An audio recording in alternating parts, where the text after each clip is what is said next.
Bonjour à tous. Dans cette vidéo, je vais présenter ce qu'est la mitose et son intégration au sein du cycle cellulaire. Dans un premier temps, il faut définir ce qu'est la mitose. C'est une division cellulaire qui va permettre de former deux cellules filles à partir d'une cellule mère. Et ces deux cellules filles, elles seront strictement identiques et identiques avec leurs cellules mères, si bien qu'on va former une division conforme et on aura des clones de cellules qui seront tous identiques les uns avec les autres. C'est ce qui permet de produire un organisme pluricellulaire avec un patrimoine génétique toujours identique. Alors, je commence mon schéma par la réalisation d'une cellule mère qui est en phase G1. C'est la première phase du cycle cellulaire. Et je dessine à l'intérieur 4 chromosomes répartis en deux paires, deux chromosomes 1 et deux chromosomes 2. Et je vais donc commencer par définir quelque chose de très important, c'est l'équation chromosomique. Vous voyez que j'ai écrit 2n égale 4, 1c. Alors la parenthèse, c'est moi qui l'ajoute, d'habitude on ne la met pas forcément, mais je vais vous expliquer l'intérêt. 2n égale 4, qu'est-ce que ça veut dire ? 2n, ça veut dire diploïde, ça veut dire que l'individu a des paires de chromosomes, c'est-à-dire des chromosomes par deux. Il y a deux chromosomes 1 et deux chromosomes 2, donc 2n.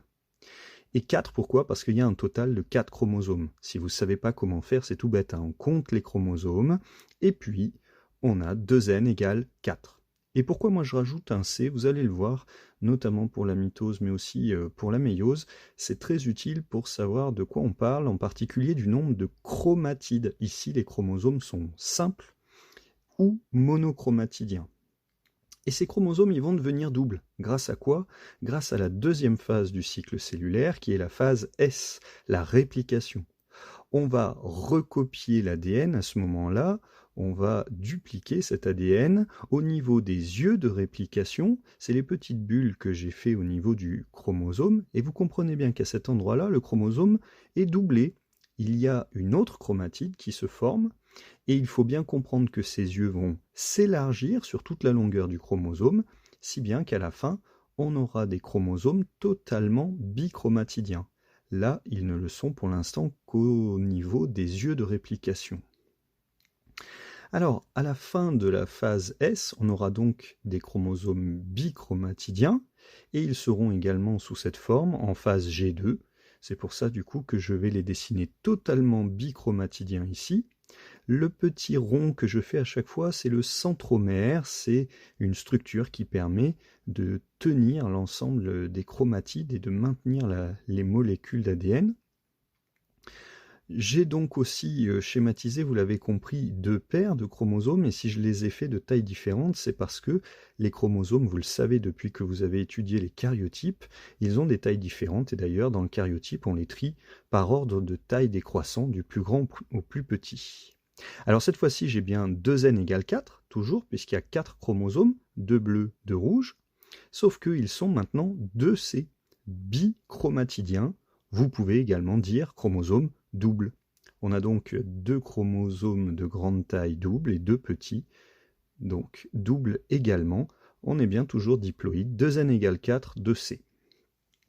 Alors maintenant, on va s'attaquer au cœur de notre problème, la mitose. La mitose, on l'a dit, c'est une division cellulaire.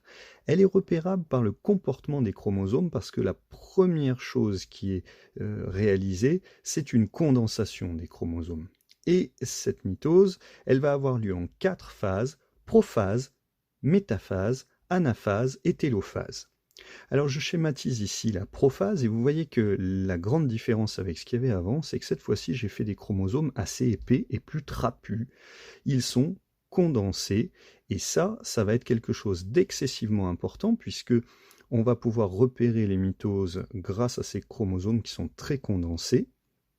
On a bien toujours 2n égale 4, 2c, mais ces chromosomes qui sont plus trapus, qui sont condensés, on va appeler ça des chromosomes mitotiques. C'est ce que d'habitude vous appelez chromosomes.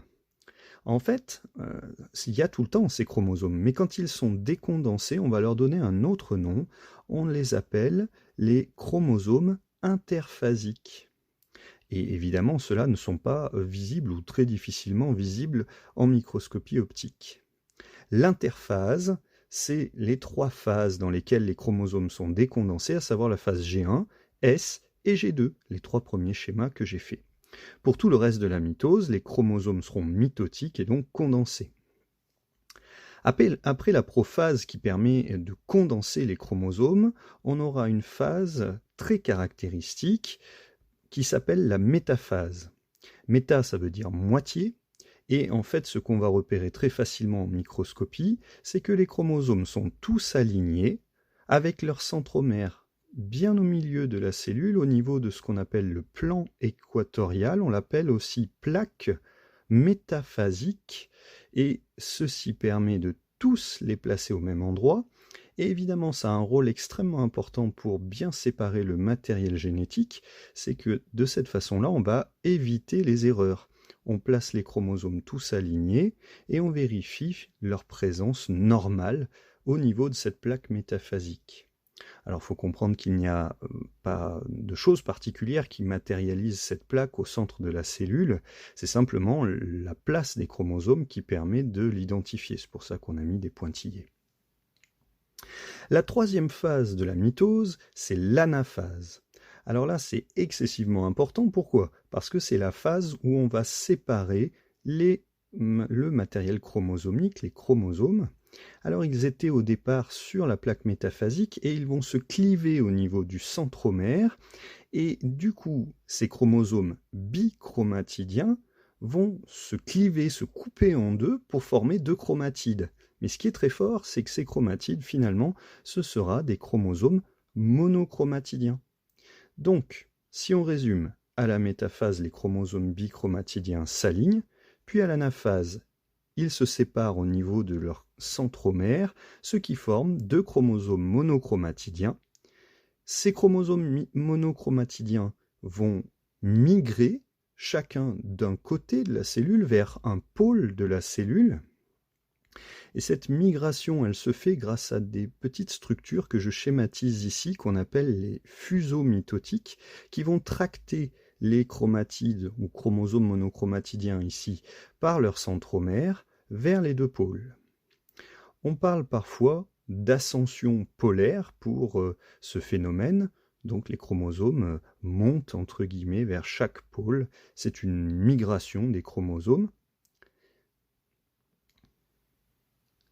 Et ce qui est important ici, c'est que vous l'avez compris, comme à la métaphase on a bien aligné les chromosomes, et bien lors de l'anaphase, on doit tracter des chromatides qui sont strictement identiques de part et d'autre. Ce sont les chromatides homologues, les chromatides sœurs de chaque chromosome bichromatidien, et elles sont issues de la phase S ou réplication, c'est-à-dire qu'elles sont strictement identiques.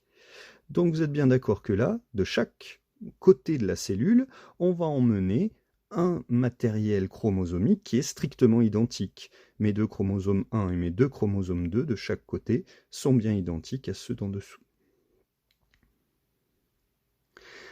La 4e phase de la mitose, c'est la télophase. La télophase, elle va permettre l'individualisation des chromosomes. Alors ça va permettre notamment de les mettre tous au même endroit et de les serrer. Alors il y a quelque chose que je n'ai pas schématisé ici, mais c'est qu'on va également à ce moment-là reformer l'enveloppe du noyau, l'enveloppe nucléaire.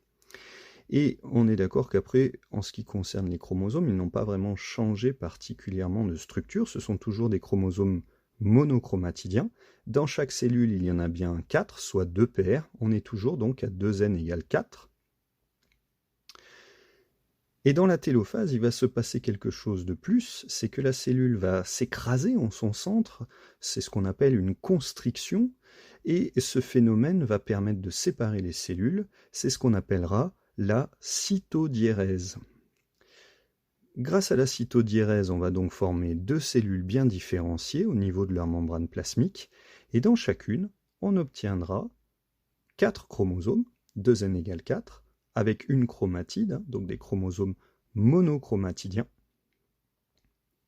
Et ce qui est extrêmement important, c'est que les cellules filles vont donc avoir 2n égale 4 chromosomes à une chromatide, c'est exactement ce que possède la cellule mère, et puis également c'est ce que possède l'autre cellule fille. Chaque cellule fille est identique à l'autre cellule fille produite, Donc on a une reproduction conforme, une division conforme. Je schématise encore ces chromosomes ici, toujours condensés. Hein. On est à la toute fin de la mitose cette fois-ci. On a formé les cellules filles et on se retrouve bien avec nos 4 chromosomes, 2 paires, 2n égale 4, donc à une chromatide, 2n égale 4, 1C. Vous avez vu que pour l'anaphase, j'avais fait et pour la télophase, j'ai fait un petit ajout avec 2n égale 4, 1 plus 1C, puisque finalement on n'avait pas encore séparé la cellule. Bon, ça je chipote un peu, hein. Vous n'êtes pas obligé du tout de refaire ça.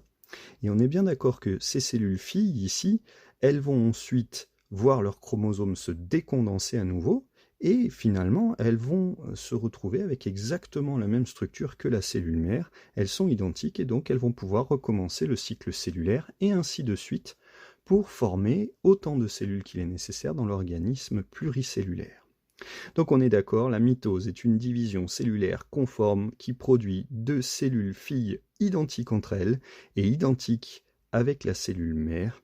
On est d'accord, la mitose, c'est une division conforme. On reproduit à l'identique.